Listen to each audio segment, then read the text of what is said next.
Liebe werdende Mama, die Regenbogenentspannung und auch die Wellenatmung sind wahrscheinlich jeder werdenden Mama, die sich mit Hypnobirthing beschäftigt, ein Begriff. Doch es gibt noch einige weniger bekannte Hypnobirthing-Übungen, die ebenfalls sehr effektiv und hilfreich für die Geburt sind. Ich bin Mama von 2 Kindern, ausgebildete Hypnobirthing- und Babymassagekursleiterin, Rückbildungstrainerin, Entspannungstrainerin und Wochenbettcoach. Schön, dass du mein Video anschaust. Auf diesem Kanal findest du jede Woche das wichtigste Wissen rund um Schwangerschaft und Muttersein. Wenn du neu hier bist, dann lohnt es sich zu abonnieren. Hypnobirthing hat eine große Auswahl an Übungen für die Geburt. Einige, wie die Atemtechniken, gehören zum Pflichtprogramm, da es hier keine Alternative gibt. Mit ein wenig Übung bis zur Geburt findet sich aber jede Mama mit den Atemtechniken zurecht und kann sie ohne Probleme sicher während der Geburt anwenden. Bei den Entspannungsübungen hingegen hat aber jede werdende Mama ihre ganz bestimmten Vorlieben und Übungen, mit denen sie besser entspannen kann als mit anderen. Zum Glück gibt es hier eine schöne Auswahl an Übungen. Und die weniger bekannten stelle ich dir jetzt einmal vor. Los geht's. Nummer 1. Die Ankerübung. Die Ankerübung ist eine der beiden Hypnobirthing-Partnerübungen.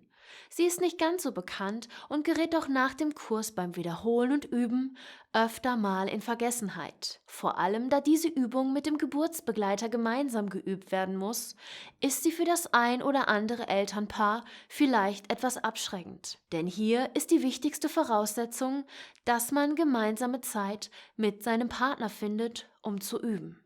Mehrfach. Das könnte für manche Paare schon die erste unüberwindbare Hürde sein. Mein Tipp hier: Macht euch feste Termine im Kalender, um gemeinsam zu üben. So habt ihr das Üben im Blick und vergesst es nicht oder macht etwas anderes. Ein Termin hat ein bisschen was Verpflichtendes. Natürlich soll es auch Spaß machen, aber man verliert es so nicht aus den Augen, weil ich denke, jeder von uns kennt es. Man hat mal einen freien Sonntag und trotzdem fallen einem mindestens 10 Dinge ein, die man machen könnte, und schwupps ist der Tag um und man hat nicht geübt. Worum geht es nun genau bei der Ankerübung?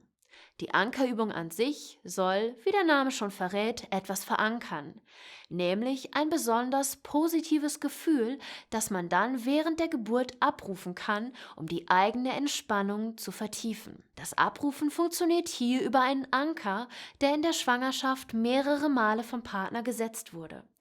Die Übung ist im Kurs als Berührungsanker vorgesehen, kann aber auch individuell angepasst werden. Man kann statt einer Berührung nämlich auf einen Duft oder ein Wort umsteigen.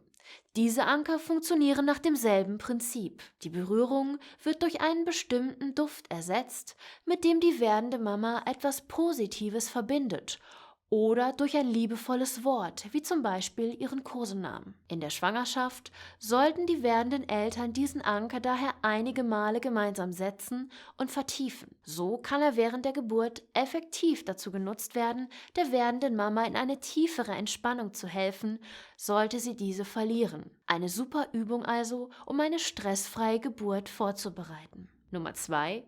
Die taube Hand. Die taube Hand ist eine der 3 längeren Hypnosen, die im Hypnobirthing-Kurs von der Kursleiterin angeleitet werden. In dieser Hypnose oder Tiefenentspannung haben die Kursteilnehmer, besonders natürlich die Mamas, die Möglichkeit, eine besondere Technik der Hypnose auszuprobieren, wie sie zum Beispiel auch beim Zahnarzt angewandt wird, nämlich das Ausschalten des Schmerzempfindens. In dieser Übung geht es also ganz konkret darum, die rechte Hand durch die eigene Vorstellungskraft zu betäuben und im nächsten Schritt dieses Taubheitsgefühl auf andere beliebige Körperteile übertragen zu können. Im Kurs wird das Übertragen an der Wange ausprobiert.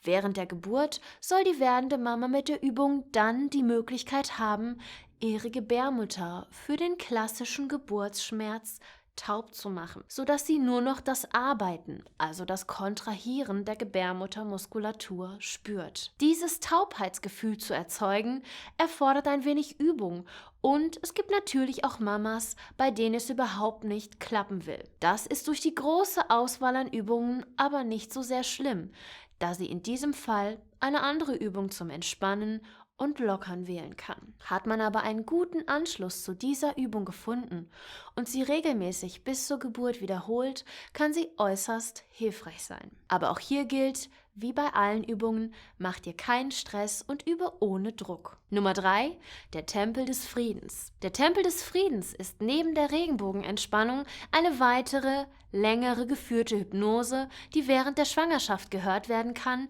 und auch für die Geburt eine tolle Alternative sein kann. Und da der Track auf der CD ist, die man im Hypnobirthing-Buch findet, werden manche Mamas gar nicht auf diesen Track aufmerksam, sondern sind sehr auf die Regenbogenentspannung fixiert. Es lohnt sich aber, auch diesen Track in der Schwangerschaft einmal Probe zu hören und auszuprobieren. Denn die Hintergrundmusik ist anders und auch der Track wird von jemand anderem gesprochen. Findet man also keinen Zugang zur Regenbogenentspannung, kann man als Alternative diesen Track nutzen. Außerdem bekommt man diesen Track auch ohne einen Hypnobirthing-Kurs zu buchen. Bringt einem die Regenbogenentspannung also nicht den gewünschten Effekt, hat man hier meiner Meinung nach eine tolle Alternative. Nummer 4, die Zeitverzerrung. Zu guter Letzt eine Hypnobirthing-Übung, die keine Übung im klassischen Sinne ist, weil man hier nicht aktiv etwas üben kann.